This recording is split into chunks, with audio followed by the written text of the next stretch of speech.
Bendiciones para todos. Hoy el Espíritu Santo quiere que entendamos la verdad que el Señor nos ofrece, pues ya no somos esclavos del pecado, sino somos totalmente libres del pecado.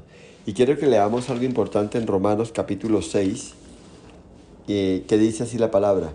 ¿Qué pues diremos? ¿Perseveraremos en el pecado para que la gracia abunde? En ninguna manera, porque los que hemos muerto al pecado, ¿cómo viviremos aún en él? ¿O no sabéis que todos los que hemos sido bautizados en Cristo Jesús, hemos sido bautizados en su muerte?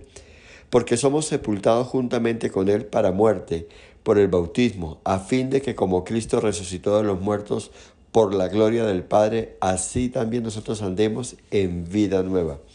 Porque si fuimos plantados juntamente con él en la semejanza de su muerte, así también lo seremos en la de su resurrección. Sabiendo esto, que nuestro viejo hombre fue crucificado juntamente con él, para que el cuerpo del pecado sea destruido, a fin de que no sirvamos más al pecado. Porque el que ha muerto ha sido justificado del pecado, o sea, libre. Y si morimos con Cristo, creemos que también viviremos con él, sabiendo que Cristo, habiendo resucitado de los muertos, ya no muere, la muerte no se enseñorea más de él, porque en cuanto murió, el pecado murió una vez por todos, mas en cuanto vive, para Dios vive. Así también vosotros consideraos muertos al pecado, pero vivos para Dios en Cristo Jesús. Y el versículo 13 termina así: ni tampoco presentéis vuestros miembros al pecado como instrumentos de iniquidad, sino presentaos vosotros mismos a Dios como vivos de entre los muertos, y vuestros miembros a Dios como instrumentos de justicia. Amén y amén. Bueno, esta es una palabra poderosa y vamos a ver algunos puntos importantes. El mensaje central lo tenemos en el versículo 13 y este pasaje nos muestra la importancia de nuestra consagración total a Dios. Y es que si nos consagramos a Él y decidimos obedecer su palabra, óigame bien, recibimos todo su favor y somos libres de todo dominio del pecado sobre nosotros. Y es que muchos cristianos no han entrado a la dimensión de la plenitud del Espíritu y no han podido recibir todo lo que Dios tiene para su iglesia y así andar en la libertad que Él nos da. Y quiero que partamos de un principio. Nosotros como personas somos trinitarios, tenemos un espíritu, tenemos un cuerpo y un alma.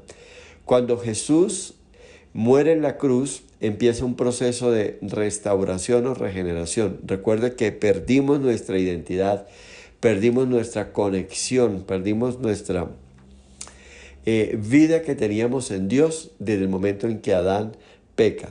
Entonces nosotros nacemos bajo pecado, a no ser que usted haya nacido en un hogar cristiano y alguno de sus padres haya sido cristiano y usted haya nacido, óigame bien, como fruto de una relación basada en el amor de Dios. Pero como la mayoría no pudimos vivir esto, entonces permítame explicarle lo siguiente. Tenemos cuerpo, alma y espíritu. En la cruz del Calvario, cuando usted hace la oración de fe, cuando usted se arrepiente y se acerca a Cristo, ¿qué pasa ahí? Inicialmente, su espíritu es regenerado, pasa de muerte a vida. Los pecados que habían en ese espíritu son perdonados. Y ese espíritu ahora, por medio del sacrificio de Jesús, es vivificado. Entonces es como cuando un disco duro está totalmente bloqueado y es totalmente regenerado, reseteado, limpiado por completo y empieza una vida nueva. Tiene una nueva oportunidad, es totalmente actualizado y queda para funcionar nuevamente. Eso es lo que hace el Señor en nuestro espíritu. Es una obra que usted y yo no podemos ver, que la aceptamos por fe y la creemos por fe. Pero esa manifestación de esa obra empieza a hacerse ahora en nuestro cuerpo y en nuestra alma.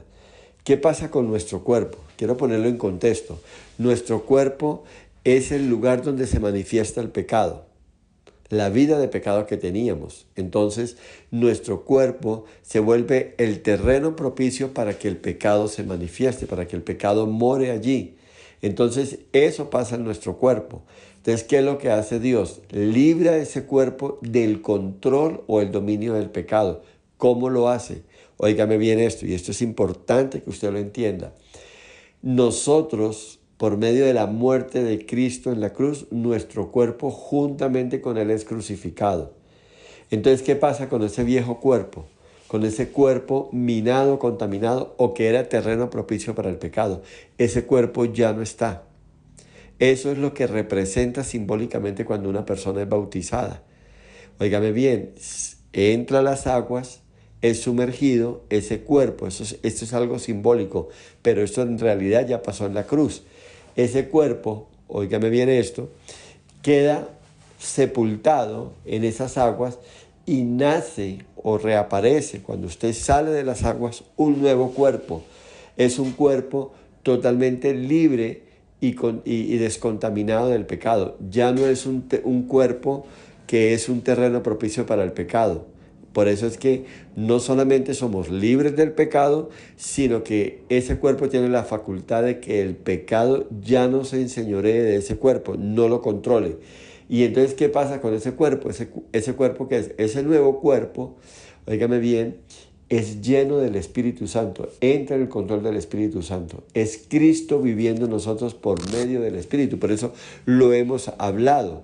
La vida en Cristo, la vida cristiana, es imposible vivirla apartada de Jesús. ¿Por qué? Porque el pecado por medio de la tentación nos está rondando, porque Satanás nos está rondando. Entonces, si nuestro cuerpo fuese totalmente sepultado el viejo cuerpo y se nos diera un nuevo cuerpo, pero no tuviese el poder de la presencia de Cristo en él por medio del Espíritu Santo, el enemigo vendría nuevamente y tomaría ese cuerpo y lo contaminaría, lo volvería un terreno propicio para que el pecado se manifieste. Por eso es que el Señor lo dijo, apartados de mí nada podéis hacer. O sea, usted y yo no podemos vivir apartados de Cristo. Entonces yo quiero que entienda eso. El cuerpo entonces ahora es transformado o es cambiado. Ese cuerpo viejo que servía al pecado y que estaba esclavizado por el pecado, en la cruz es crucificado juntamente con Cristo y ese cuerpo ya no está.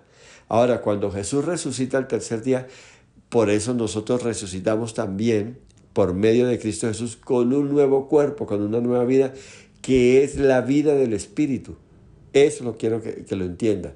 ¿Por qué? Porque si usted no entiende esto, si usted no se alinea con esto, si usted no vive esto, le va a ser imposible vivir la vida cristiana. Por eso es que encontramos muchos cristianos que aún con su cuerpo le siguen sirviendo al pecado. Entonces tienen problema con el cigarrillo, con la bebida, con el adulterio, con la pornografía, con el chisme, óigame bien, con el baile y con toda manifestación del pecado que hay en el mundo. Entonces viven justificando, pero el Señor me entiende, pero es que esto, hace unos días le oí a una persona, pero ¿cómo voy a sacar esto de mi vida? Si en mi casa, en mi hogar, junto a mis padres, toda la vida se bailó, toda la vida se hicieron fiestas, pues para mí es muy difícil dejarlo. Claro, esa persona no ha crucificado su cuerpo carnal y pecaminoso en la cruz. Entonces, como no ha tenido esta experiencia, pues él vive, aunque su espíritu, entre comillas, regenerado, se sigue manifestando el pecado en su vida. Y finalmente, si ese cuerpo no es transformado y no se vuelve un cuerpo sujeto al espíritu, que ame, ande en santidad y en obediencia, finalmente toda la obra de Cristo se echa al piso. Entonces, nuestro espíritu es regenerado y vivificado por la obra de Cristo. Nuestro cuerpo es transformado o es cambiado, un cuerpo viejo y pecaminoso por un cuerpo nuevo, óigame bien, controlado por el espíritu. Y finalmente viene la vida del alma, porque también tenemos alma. Allí están nuestros pensamientos, óigame bien, allí están nuestras emociones y allí está nuestra voluntad. Entonces, aquí también la obra de Cristo en la cruz juega un papel trascendental. ¿Y qué es? Es alinear nuestros pensamientos, nuestras emociones, nuestras decisiones, nuestros sentimientos y nuestra voluntad a la voluntad de Dios. Así que si el alma no es renovada, no es sometida al entendimiento y al razonamiento de Dios por medio de su Espíritu, entonces también se va a echar a perder la obra que el Señor hizo en la cruz en nuestro espíritu, la obra que el Señor hizo en la cruz con nuestro cuerpo, porque el espíritu entonces sigue actuando alocadamente. Entonces es cuando usted oye, es que yo soy así, es que en mi casa era así, es que tengo el temperamento de mi papá, es que tengo el carácter de mi papá, es que yo no creo en esto, es que yo soy ateo, es que yo tengo estos pensamientos, es que yo siempre he sentido, es que yo siempre he deseado, es que yo siempre he querido. Entonces el alma, si no se somete al Espíritu de Dios, si no se rinde también al Señor, entonces toda la obra se puede echar a perder. Y por eso la palabra de Dios nos habla de una plenitud del Espíritu. ¿A qué se refiere esto? Cuando tenemos la plenitud del Espíritu es que el Espíritu domina nuestro espíritu. Óigame bien, controla nuestro cuerpo y somete o sujeta nuestra alma. Entonces, cuando esto pasa, es cuando una persona empieza a entrar en una vida de madurez. Siento yo todavía, pero es que me encontré con mis amigos, los de la niñez, los de la juventud, entonces yo me voy a tomar, yo me voy a parrandear, yo me voy a rumbear, pero ¿cómo iba a dejar pasar esa oportunidad? Esta mujer se me ofreció, se me entregó, ¿cómo iba a quedar yo como una persona poco hombre o algo? Entonces siempre vamos a tener una justificación, pero cuando hay un dominio total del cuerpo, del alma y del espíritu, usted entra en la plenitud, usted entra en la madurez, usted empieza a crecer en el Señor, a conocer a Dios de una manera diferente y especial. Entonces, sobre esto es lo que voy a darle unos tópicos bíblicos, unos fundamentos bíblicos para que usted ahora entienda esto. Así que a poner en control del espíritu, su mismo espíritu, su cuerpo y su alma, y viva en la vida de la plenitud, viva en la vida que Dios quiere entregarle. Entonces empecemos. El pecado debe ser historia en nosotros, pues según la palabra el pecado ya no se enseñorea en ninguno de nosotros, pues en Cristo hemos muerto a la vida del pecado. Pero el viejo hombre, con todo lo que heredamos de Adán, fue crucificado con Cristo, según lo que acabamos de leer en Romanos 6. Quiero que repase Romanos 6 y lo mire detenidamente. Esta obra de la crucifixión no nos llama a hacer algo por nosotros, sino que ya estamos completos en Cristo. Y ahora el Espíritu Santo nos reafirma esta verdad de que el viejo hombre ya fue crucificado. Entonces voy a empezar a hablarles de lo que tiene que ver con nuestro cuerpo. Óigame esto, el pecado, al no enseñorearse y no dominarnos más, ya no nos puede controlar o atraer hacia Él. Dios hizo algo increíble con nuestro viejo hombre. Fue crucificado con Cristo y ya no somos esclavos del pecado. Y es así como ahora somos libres y no estamos esclavizados por el pecado. Y es así como nos quiere Dios en libertad y debemos agradecer a Dios por esto. Consideremos lo siguiente. Volvamos al versículo 11 del capítulo 6. Así también vosotros considerados muertos al pecado, pero vivos para Dios en Cristo Jesús, Señor nuestro. Entonces este versículo 11 es un llamado de fe y parte que nuestro viejo yo ha sido crucificado juntamente con Cristo.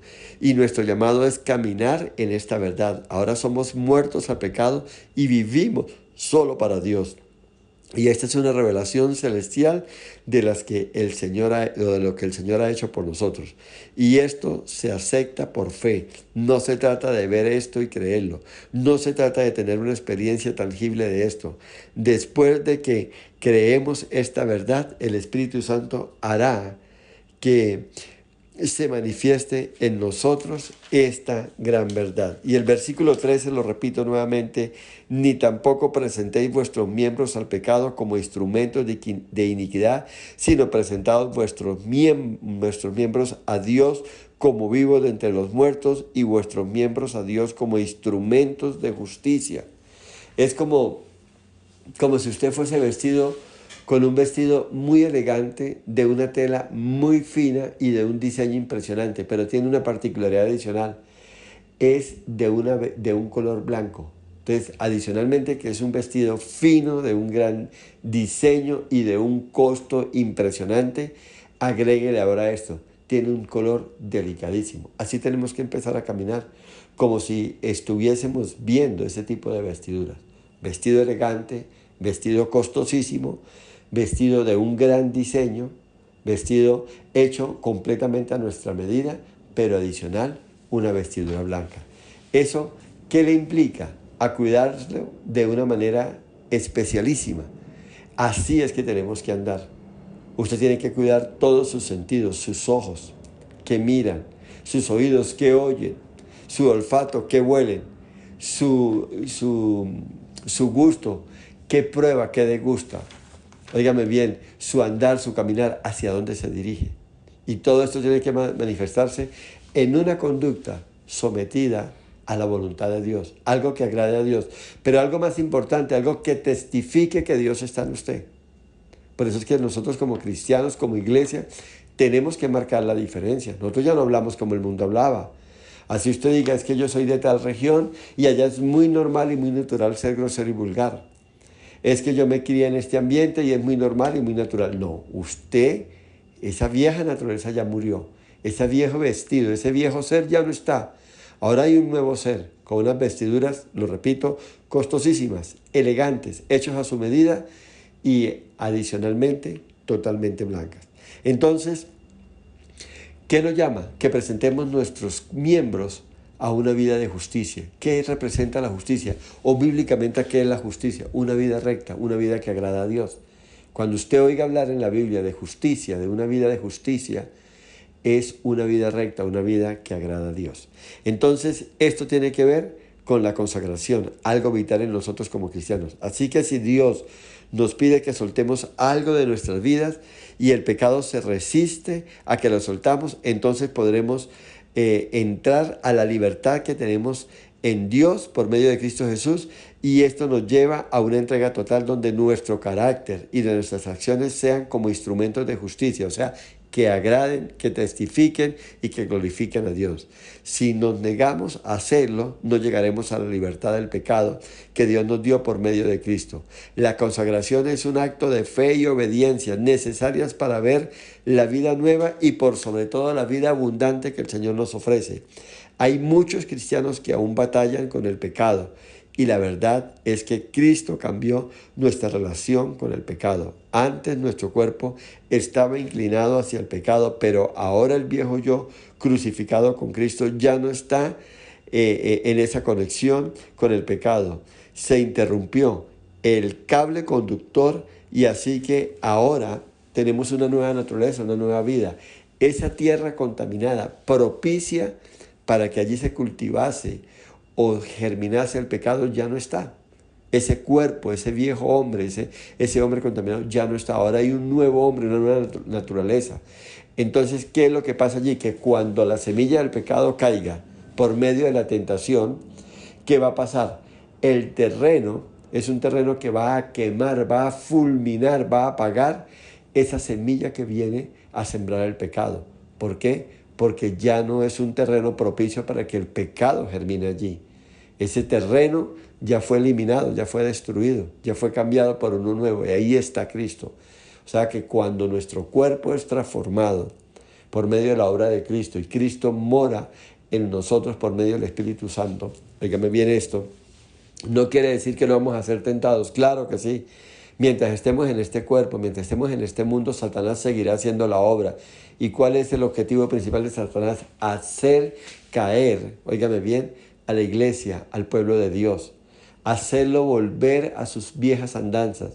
Hacer que su tierra, su nuevo cuerpo, sea minado y sea contaminado totalmente. Hasta que vuelva a sus viejas andanzas. Ese cuerpo nuevo empieza entonces, si usted le da ese espacio al pecado, a parecerse nuevamente a lo que antes había, hasta que normalmente lo contamina. Si has visto en algunas casas, en algunas bodegas, que la pintan, la ponen bien bonita y de pronto por la noche llegan los grafiteros y hacen sus dibujos, sus cosas, algunos hacen símbolos satánicos, ponen vulgaridades, algunos hacen, entre comillas, algún tipo de arte, pero contamina visualmente y daña una pared blanca. Entonces, el dueño de ese lugar, de esa casa, el dueño de esa bodega, pasa un mes, 2 meses, de pronto decide nuevamente pintarla y a los 8 días vuelve y aparece otra vez con grafitis y todo. Eso es lo que busca hacer Satanás. Poner esas marcas del pecado. Volver a plantar el adulterio, la fornicación, el juego de azar, la mentira, el engaño. Y viene el Espíritu Santo, viene el sacrificio de Jesús y limpia todo eso. Hasta que llega un momento en que si usted ya no hace nada por ello, el Espíritu se va. Porque entonces ya esto empieza a permear su espíritu, esto empieza a permear su alma y toda la obra del Señor se echa a perder. Entonces, así que entienda esto, ya hemos sido muertos al pecado, ya el pecado no se enseñorea en nosotros, ya nuestra vida no es una vida que se agrade con el pecado. San Juan capítulo 15 versículo 4 dice, permaneced en mí y yo en vosotros. Vemos la importancia de permanecer en Cristo, pues permite así que se viva, óigame bien, con el viejo hombre ya crucificado y ahora es Cristo quien vive y se manifiesta en cada uno de nosotros. Es una fe viva que nos lleva a entender la verdad y a vivir una vida en Cristo, una vida genuina, una vida nueva, totalmente restaurada. Iglesia, sin una fe y una entrega profunda, nuestra conducta no cambiará. Una vida de victoria debe estar apoyada en la fe, o sea, en Cristo, y debe vivirse en consagración, o sea, que se esté manifestando Cristo por medio del fruto del Espíritu Santo. Debemos vivirlo todo en Cristo, sabiendo que todo viene de Él con un propósito de vida. Debemos vivir continuamente en consagración, o sea, santidad y obediencia, y considerando todo como secundario frente a la voluntad de Dios.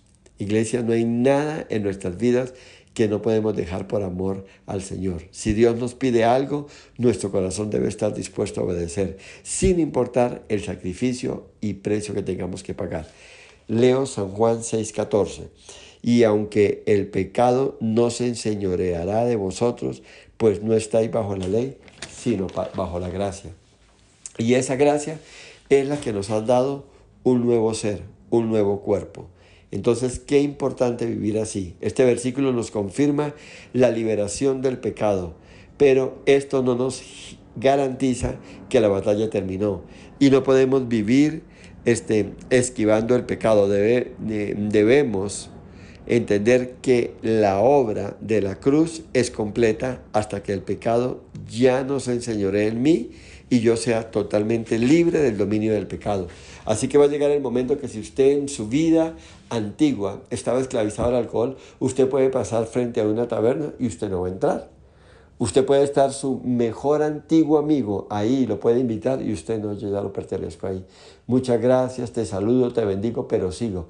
Y podrás recibir insultos, ofensas, burlas, a usted le resbalarán, porque usted ya no pertenece a ese lugar, porque ahora es Cristo quien controla su vida. Ahora usted vive para Cristo, ahora usted es de Cristo. Entonces, qué importante entender eso. Y oiga lo que dice Romanos 6:6. Sabiendo esto, que nuestro viejo hombre fue crucificado juntamente con Jesús, para que el cuerpo del pecado sea, ojo con esto, destruido, a fin de que no sirvamos más al pecado. Entonces, esta es una gran verdad. Entonces, el cristiano que aún lidia con el trago, por decir algo, es una persona que no ha entendido esta verdad. Él no ha considerado y no ha entendido y no ha recibido y no ha sabido que su viejo hombre fue destruido. Ese hombre esclavizado por el alcohol fue destruido, ya no está. Ahora hay un nuevo hombre, hay un nuevo ser, el cual es controlado totalmente por Jesús, por medio de la persona del Espíritu Santo. Entonces, y el versículo 12 le sumamos lo siguiente. No reine pues el pecado en vuestro cuerpo mortal, de modo que le obedezcáis en sus concupiscencias o en esos pecados heredados. Y aquí se lucha mucho. Es que yo soy de tal región y allí culturalmente somos muy groseros. O yo soy de tal región y allí culturalmente los hombres tienen 2 o 3 mujeres.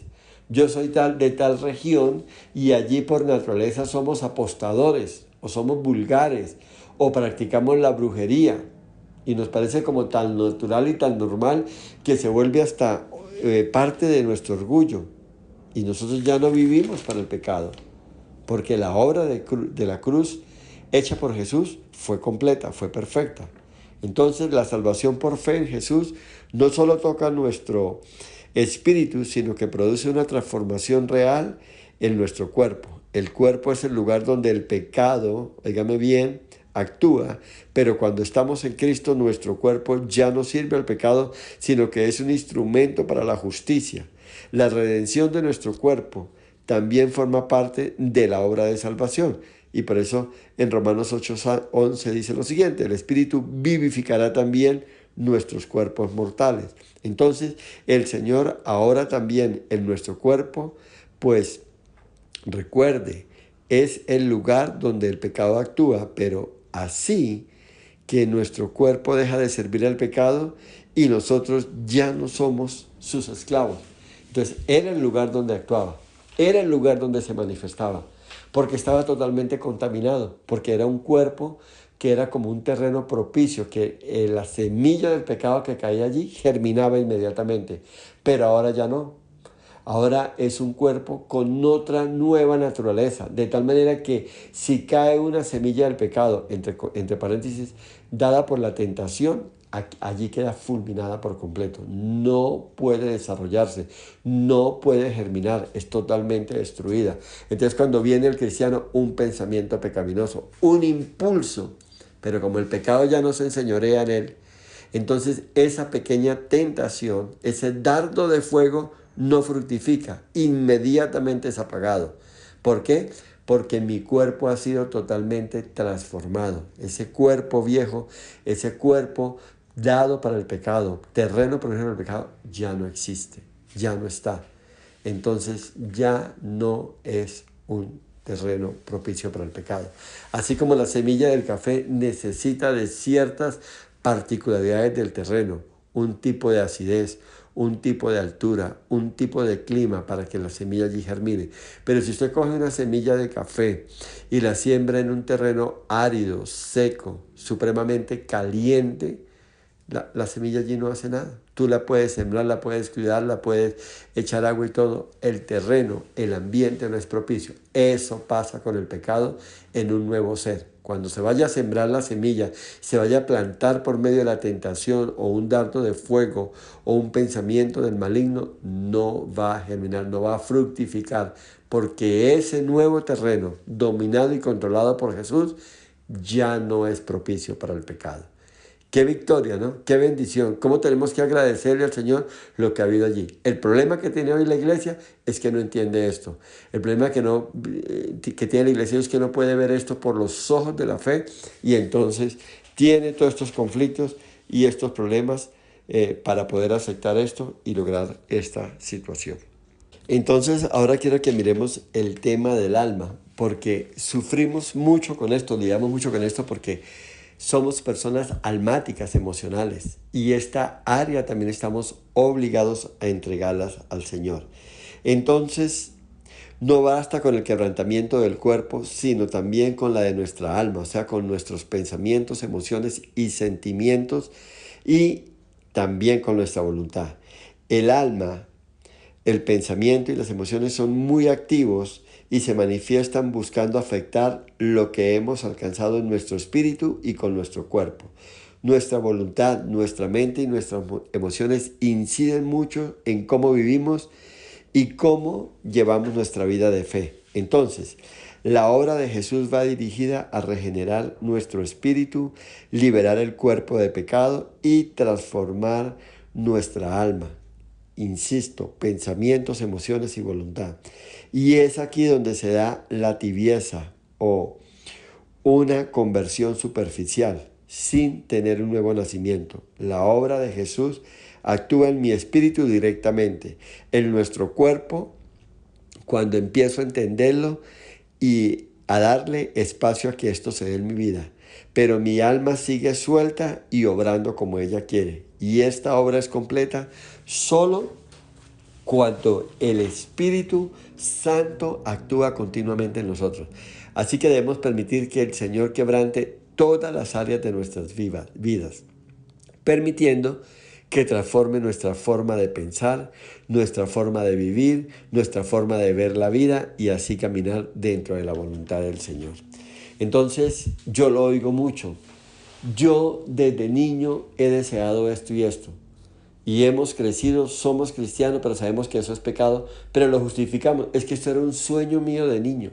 Esto era un sueño mío de niña. Yo siempre lo anhelé. Yo siempre lo quise.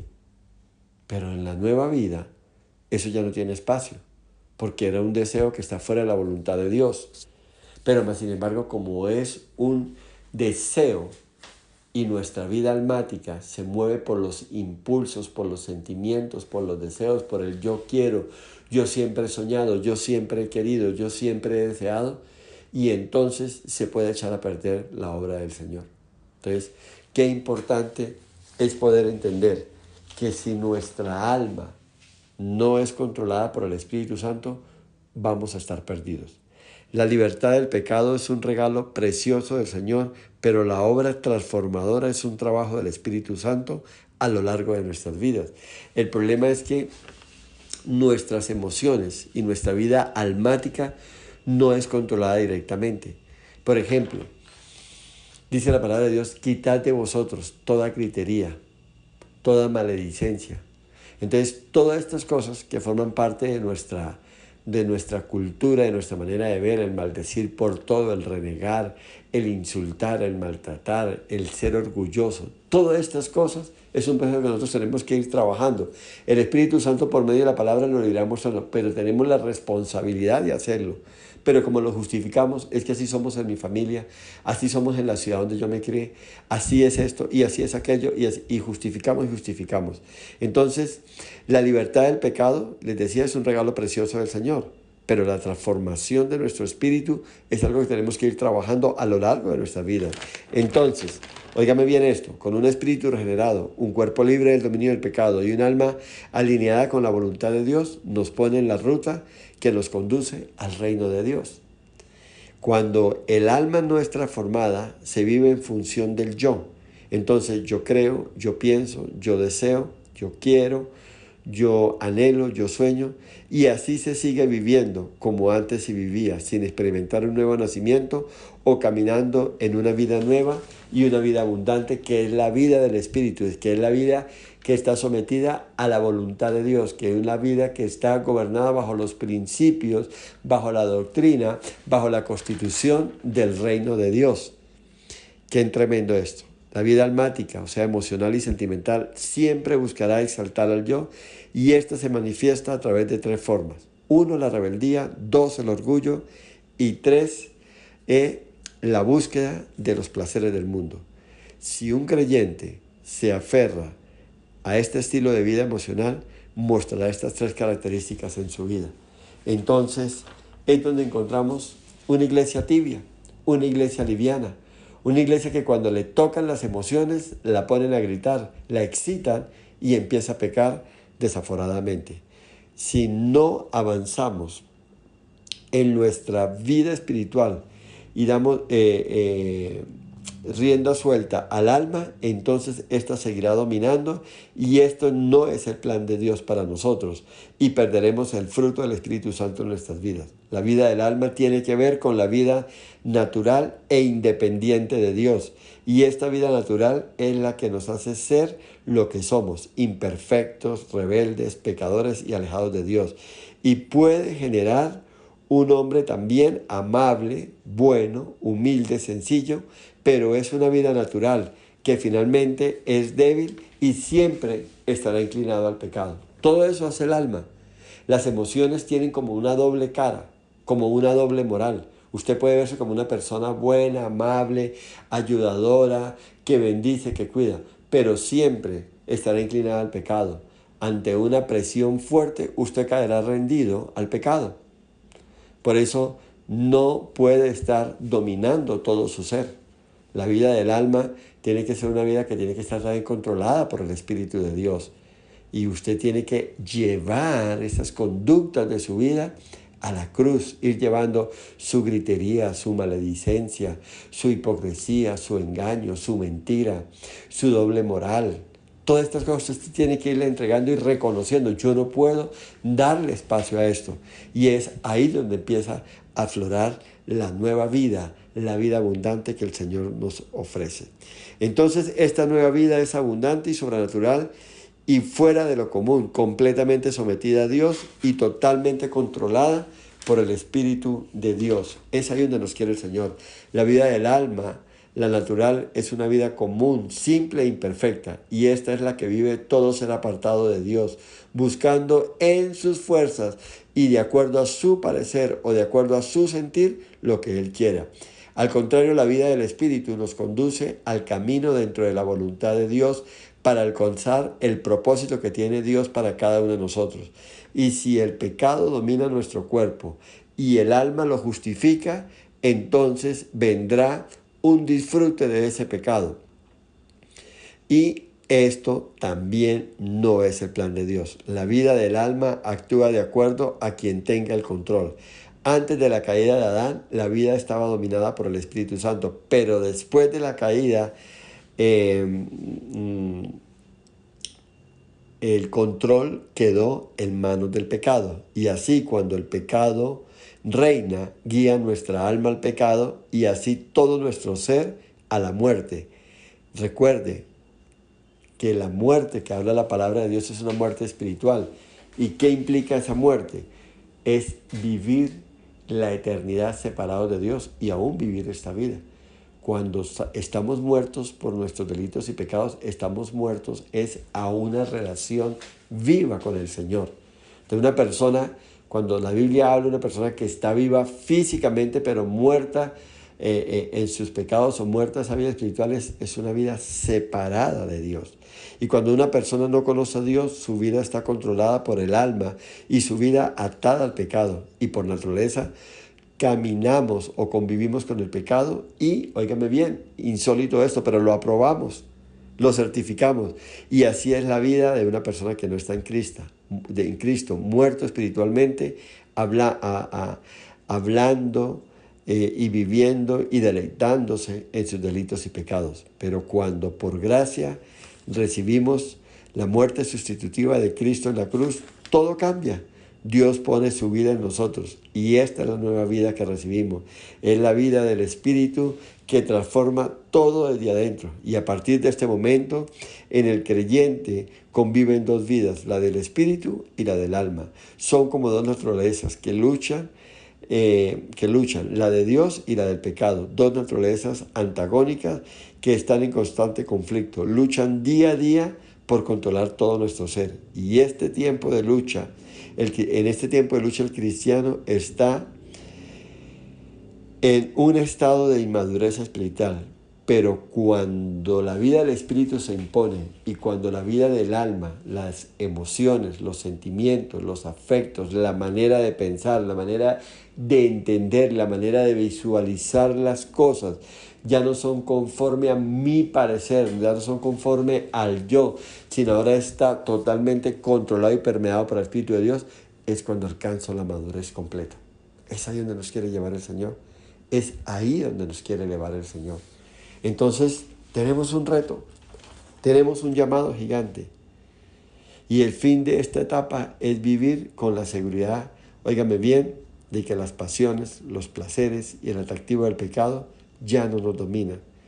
Y aquí ya se camina hacia la madurez y se comienza a ver la vida espiritual, el reino eterno, de una manera mucho más clara y sin dudas y sin temores algunos. Y al ver a otros cristianos que están batallando, podemos comprender cuánto hemos crecido espiritualmente y sentirnos orgullosos hasta dónde el Señor nos ha permitido llegar. Pero aunque hayas crecido, te digo algo, no te confíes, pues la plenitud no ha llegado. Seguimos siendo humanos limitados y por eso la palabra dice, apartados de mí, nada podéis hacer. Y el gran poder para sostenernos y seguir avanzando está en Cristo. Y aquí muchas veces podemos ser controlados por el alma y hacer cosas en nuestras fuerzas para querer cumplirle a Dios. Tus emociones, tus sentimientos, tus pensamientos siguen ahí y la lucha sigue. Estas quieren tomar la rienda de tu ser e imponer su voluntad. ¿Qué puedo que pueden ser en un momento dado actos buenos y puros, pero siempre pueden ser fuera de la voluntad de Dios. Cuando el alma está totalmente controlada, usted va a depender totalmente de Dios. Usted no se va a mover fuera de la voluntad de Dios, o usted no se va a mover sin consultarle a Dios.